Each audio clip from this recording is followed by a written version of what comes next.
राधे श्याम सभी को।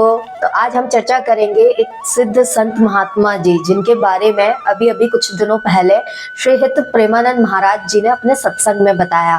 पहले भी महाराज जी श्री कहे वाले बाबा जी के बारे में अपने सत्संग में चर्चा कर चुके हैं। परम साधना का सबका सार, हर समय नाम, जो नाम पकड़ लिया वो सिद्ध हो गया।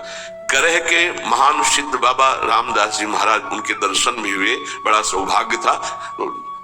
वृद्ध थे प्रभु, वृद्ध एकदम वयो वृद्ध, और सब संत सेवा में और सीताराम सीताराम सीताराम सीताराम कान लगा के उनके पास बैठो, सीताराम सीताराम सीताराम सीताराम लगा गए। देखो वृद्ध स्वयं भगवान शिव निरंतर नाम जप करते, शनकादि जप करते। तो यदि आप जानना चाहते हैं कि ये सिद्ध संत महात्मा कौन है, इनका आश्रम कहाँ पर है, तो वीडियो को अंत तक जरूर देखिएगा।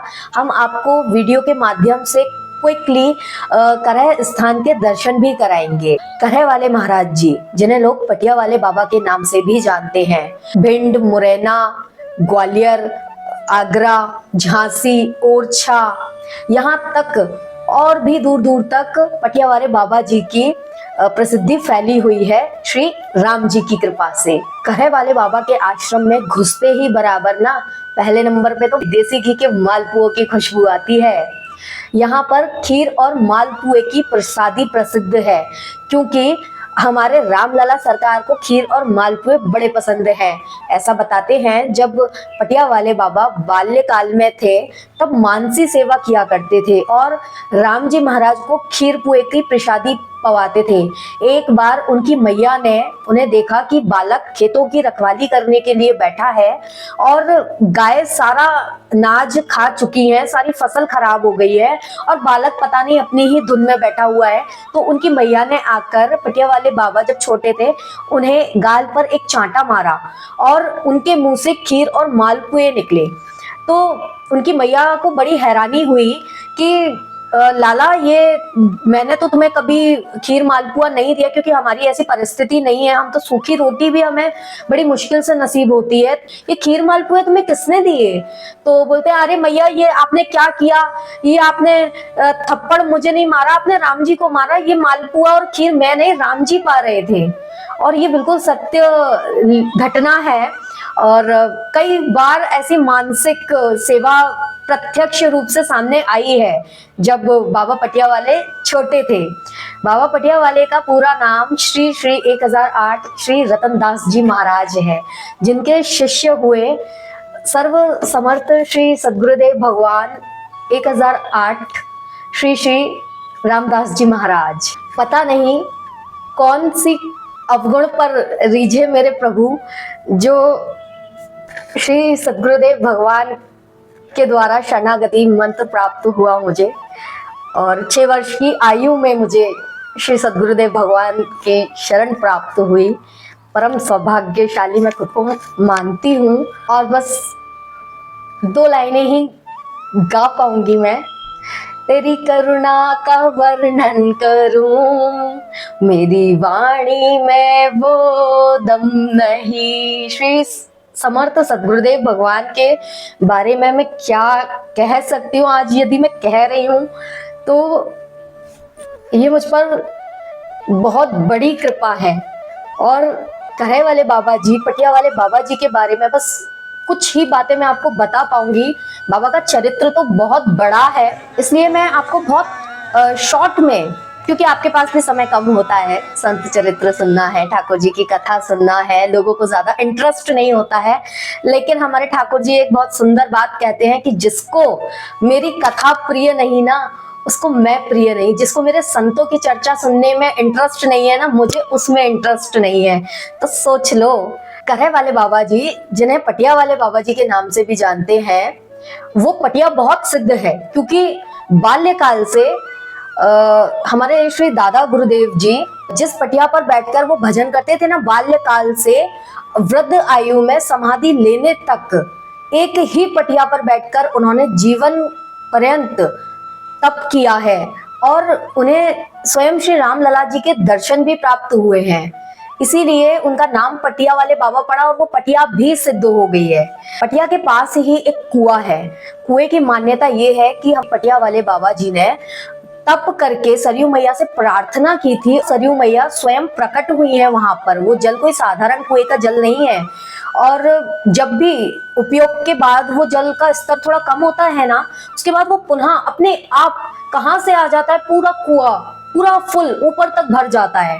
और उस कुएं के स्नान की तो ऐसी महिमा है कि यदि आपको कुत्ता काट ले, कोई सांप, कोई बिच्छू, कोई भी कीड़ा काट ले, आपको कोई रोग हो जाए शरीर में, फोड़े, फुंसी, खुजली, तो वहां के लोग है ना डॉक्टर के पास बाद में जाते हैं, पहले जाकर कुएं पे स्नान करते हैं, वहां से जल लेकर पटिया का अभिषेक करते हैं, पटिया के जल को आंखों पे लगाते हैं, पीते हैं और अपने साथ घर भी ले जाते हैं बोतल में भरकर, ताकि रोज पटिया वाले बाबा जी का चरणामृत ले सके। और उस पटिया की ना 5 परिक्रमा, 5, 7, 11 जितनी भी आप पर बने, परिक्रमा लगाने का बड़ा महत्व है। आपकी कोई भी मनोकामना हो, कुछ भी हो, आप मन में विश्वास के साथ जाइए, पटिया पर प्रार्थना कीजिए और पटिया की परिक्रमा लगाइए। और हमारे महाराज जी ना सिर्फ एक ही बात कहते थे, कभी ये नहीं कहते थे जाओ तुम्हारा काम हो जाएगा, बस एक ही बात कहते थे, जय श्री राम जी की इच्छा। पटिया के जस्ट बगल से एक वृक्ष है जो काफी प्राचीन है, जिसमें पटिया वाले बाबा रामलला जी का दर्शन किया करते थे, उनसे बातें किया करते थे। पटिया के पास ही एक संकीर्तन भवन है जहां अखंड सीताराम राधे श्याम का संकीर्तन चलता रहता है दिन रात। साथ ही एक अखंड ज्योत भी जल रही है। संकीर्तन भवन में एक बार गुटुवन खेलते हुए रामलला सरकार जी ने पटिया वाले बाबा जी श्री दादा गुरुदेव भगवान जी को दर्शन दिए और आज्ञा करी थी कि एक विशाल यज्ञ करवाइए। और उस यज्ञ में उड़िया बाबा, हरि बाबा, राधा बाबा, जितने भी प्राचीन सिद्ध संत हुए हैं ना, सभी को बुलाने का आदेश दिया था। बताया जाता है कि ये यज्ञ इतना बड़ा और विशाल हुआ था कि लाखों की तादाद में संत इकट्ठे हुए थे।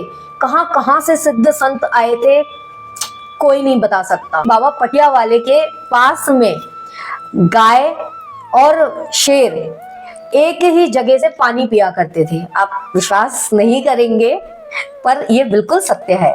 पटिया वाले बाबा जी के पास में एक श्वान रहा करता था, जिसे बाबा बोंडा भगत कहकर बुलाते थे। और बाबा कहते थे कि ये कोई श्वान नहीं है, ये तो इस कर्मों के अनुसार इस योनि में श्वान बना है, ये तो पुनर्जन्म का कोई संत है। तो वो उनको ना उसी हिसाब से ट्रीट किया करते थे, श्वान के रूप में नहीं, भगत जी कहकर ही बुलाया करते थे। अरे बोंडा भगत, अरे बोंडा भगत। और वो श्वान भी बिल्कुल संत उससे ही रहते थे, किसी को भी काटते नहीं थे, शांति से ना बाबा के पास बैठकर बस एकांतिक मुद्रा में बैठे रहते थे। और तो और वो एकादशी का व्रत भी करते थे। जबरदस्ती कोई यदि उन्हें देता भी था ना एकादशी के दिन अन्न, दूध, रोटी या कुछ भी, वो कुछ भी नहीं पाते थे, कुछ भी नहीं, निर्जल व्रत करते थे। आप सोचिए, तो क्या वो श्वान हो सकते हैं? उन्हें अपनी ना पुनर्जन्म की सारी स्मृतियां याद थी कि मैं संत था, मैंने कुछ ऐसे कर्म कर दिए थे जिसके फलस्वरूप मुझे श्वान की योनि मिली है। तो करहे वाले बाबा जी की जितनी महिमा कही जाए ना उतनी कम है।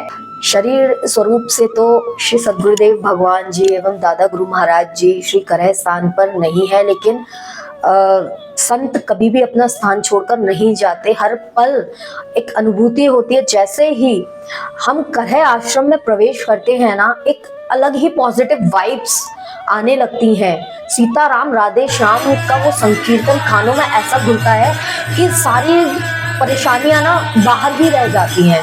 कोई दिक्कत, कोई परेशानी नहीं, एकदम मन प्रसन्न रहने लगता है, झूमने लगता है सीताराम राधे श्याम जी के नाम संकीर्तन पे। और बहुत कृपामयी स्थान है। मौका लगे तो एक बार सिद्ध स्थान करह आश्रम होकर आए। श्रीधाम वृंदावन में भी श्री सद्गुरुदेव भगवान की बैठक रहती थी।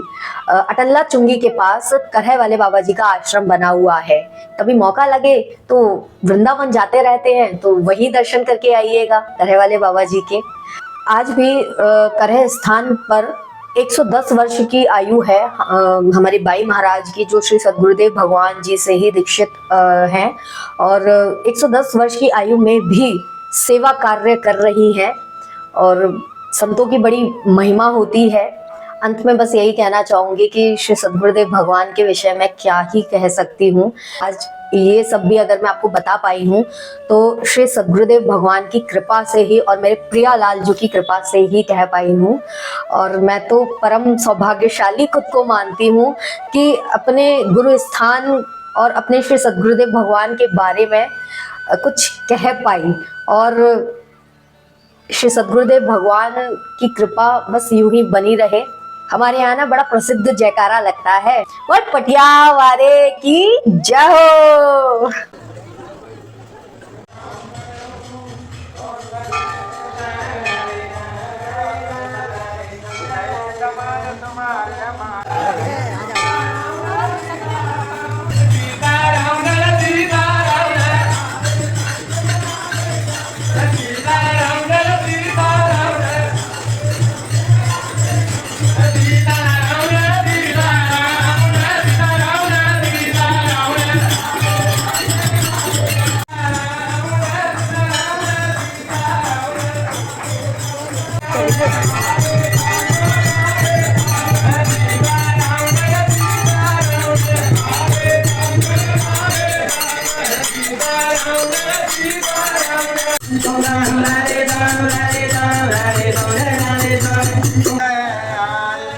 जंगलाय करनी कर ले